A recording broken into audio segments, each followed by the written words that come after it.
کہ اللہ نے ارشاد فرمایا نساؤکم حرث لکم، تمہاری عورتیں تمہارے لیے بمنزلہ کھیت کے ہیں. حرث عربی میں کھیت کو کہتے ہیں. تو بمنزلہ کھیت کے ہیں.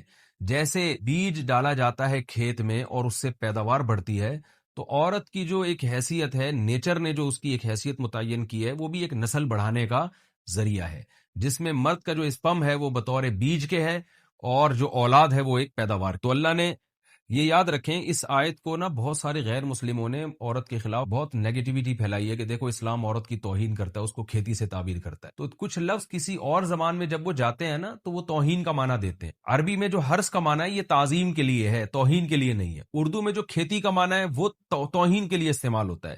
کھیتی یعنی جو پاؤں میں روندی ڈالنے والی، اور زمین جو ہے نا پاؤں میں گویا روندی، اس کو روندا جا رہا ہے.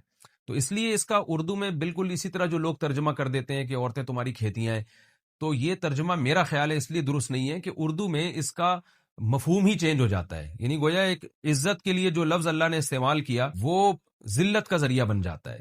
تو اس لیے کسی بھی زبان میں جب ہم کسی بھی لفظ کا ترجمہ کرتے ہیں تو اس زبان کے ہمیں محاوروں کو دیکھنا چاہیے کہ اس زبان میں یہ لفظ کس معنی میں استعمال ہو رہا ہے. مثال کے طور پر ہو سکتا ہے کتا کا لفظ کسی زبان میں وفاداری کے لیے استعمال ہوتا ہو، کسی کو لوگ ڈاگ کہتے ہوں تو اس کا مقصد ہوتا ہے وفادار انسان ہے، لیکن ہمارے یہاں اردو میں گالی ہے وہ.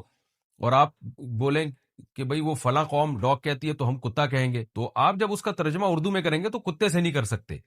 تو اسی طرح یہ عربی کا جو لفظ ہے اس میں بھی یہ چیز غور یعنی ملحوظ رہنی چاہیے. تو اس لیے اس کا ترجمہ کیا جائے گا تمہاری عورتیں تمہارے لیے پیداوار بڑھانے کا ذریعہ ہیں، نسل بڑھانے کا ذریعہ ہیں.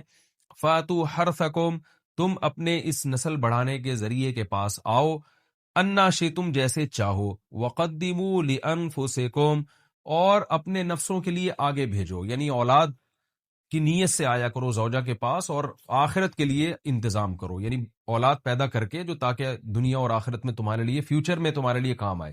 میں دنیا بھی داخل ہے، آخرت بھی داخل ہے. تو یہ آیت کا بھی ایک شان نزول ہے کہ صحابہ کرام تو چونکہ جو خواتین تھیں مکہ میں صدیوں سے وہ لوگ آباد تھے، ان کے سفر خاص طور پہ عورتوں کے سفر بہت ہی کم ہوا کرتے تھے. تو جب ہجرت ہوئی ہے اور جو ہے نا ہجرت کر کے بہت ساری صحابیات مدینہ آئی ہیں، تو مدینہ میں ان کے نکاح دوسری قوموں میں ہوئے، پھر انصار صحابہ سے بھی ہوئے. تو چونکہ تقویٰ تھا ان خواتین میں، للہیت تھی، تو بعض جگہ ایسے واقعات ہوئے کہ میاں بیوی کے جو آپس کا ریلیشن ہوتا ہے، ظاہر ہے وہ ہر قوم میں اور ہر جو ہے نا شخص کا مزاج دوسرے سے مختلف ہوتا ہے. تو بعض مردوں نے اس طرح سے اپنی زوجات کے ساتھ ہم بستری کی کہ ان خواتین کو پھر اشکال ہوا کہ پتہ نہیں اس طرح سے ہم بستری کرنا جائز بھی ہے یا نہیں ہے. تو انہوں نے نبی صلی اللہ علیہ وسلم سے یہ مسئلہ پوچھا کہ یا رسول اللہ، ہمارے شوہر ہمارے پاس اس طرح سے آتے ہیں تو کیا یہ جائز ہے یا نہیں. تو ان کے سوال کو بھی مبہم رکھا گیا اور قرآن نے اس کے جواب کو بھی کنایتاً بیان کیا، کیونکہ مسئلہ بظاہر حیا کے خلاف ہے. تو قرآن جب بھی کوئی ایسی بات ہوتی ہے تو اشارتاً کنایتاً اس کا تذکرہ کر دیتا ہے تاکہ مسئلہ بھی واضح ہو جائے، کیونکہ ظاہر ہے اس کی ضرورت تو قیامت تک آنے والے انسانوں کو پڑ سکتی ہے نا. یہ تو ہر میاں بیوی کا اپنا ایک ذاتی مسئلہ ہوتا ہے کہ ہمیں کس طرح سے پرمیشن ہے، کس طرح سے پرمیشن نہیں ہے.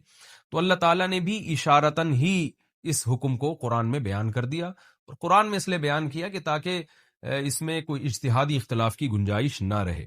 تو اللہ نے قرآن مجید میں بیان کیا، فرمایا نساؤکم حرث لکم، تمہاری جو ازواج ہیں، تمہاری جو بیویاں ہیں، وہ تمہارے لیے بمنزلہ کھیت ہیں. کھیت کا مطلب کیا ہوتا ہے؟ پیداوار بڑھانے کا ذریعہ. تو اس میں سب سے پہلا مسئلہ تو قرآن نے یہ بیان کر دیا کہ زوجہ سے جو ہم بستری ہے وہ صرف اسی راستے میں جائز ہے جس سے اولاد ہوتی ہے، کیونکہ عورت کو اللہ نے بنایا ہے نسل بڑھانے کے لیے. تو کوئی بھی ایسا ہم بستری کا طریقہ اختیار کرنا جو نسل بڑھانے کا ذریعہ نہ ہو، یعنی وہ نیچرل نہ ہو، تو وہ حرام ہے. تو اس میں اللہ نے یہ حکم دے دیا.